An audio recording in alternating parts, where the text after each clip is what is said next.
Well, could the next flavor of Coke be cannabis? Today we learned Coca-Cola has been in talks with Canadian pot company Aurora Cannabis about creating a drink infused with a cannabis extract. It wouldn't get you stoned, there's no psychoactive component, but some say it helps reduce inflammation and joint pain. And they're not alone. Just last month, another one of Canada's big three licensed producers, Canopy Growth, announced a multi-billion-dollar tie-up with the owner of Corona Beer. Without question, this is an industry looking to scale up, with lots of companies out there wondering how they'll cash in. But keep in mind, there aren't actually any customers yet, right? Legalization is still a month away, meaning all these companies can only guess how big an industry this will really end up being. So let's bring in our senior business correspondent, Peter Armstrong. And Peter, I get why companies want to get ahead of the ball, but this early in the game, aren't they taking on a lot of risk? They sure are. And I mean, this whole thing has been based on a promise. They haven't had to deliver anything yet. So we went down to Leamington, Ontario to see Aphria, one of the biggest cannabis companies in the world. And right now, they're packaging, they're shipping the pot that they've already sold to the various provinces. So the test is upon them. Can they ship on time? Will the system survive increase in demand? Will that the expectation of demand actually emerge the way we've sought it?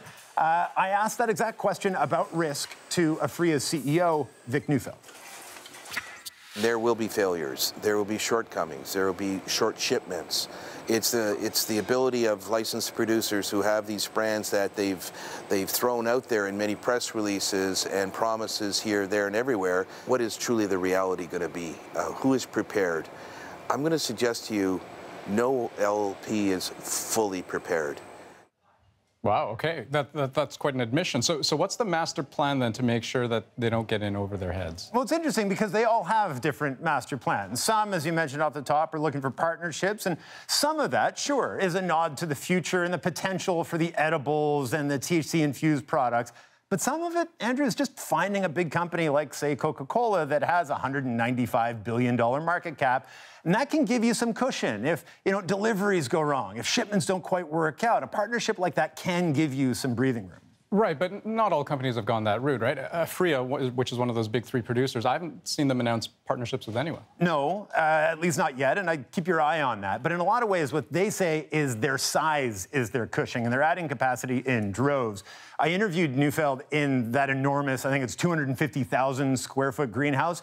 But look at this. This is the greenhouse that's coming online in May or June. This one's 750,000 square feet. They've got a bunch of others as well. And Neufeld says it's their size that really sets them apart. That's 3 million square feet of footprint. That will be capable on an annualized basis in excess of 255,000 kilos of harvest. A year. A year. I'm going to suggest to you that by May or June of 2019, we will be in what we call full crop rotation. That means every greenhouse square foot I've just described will have plant at certain life cycles to it. We'll be kicking out in excess of 20,000 keys a month. A month. A month.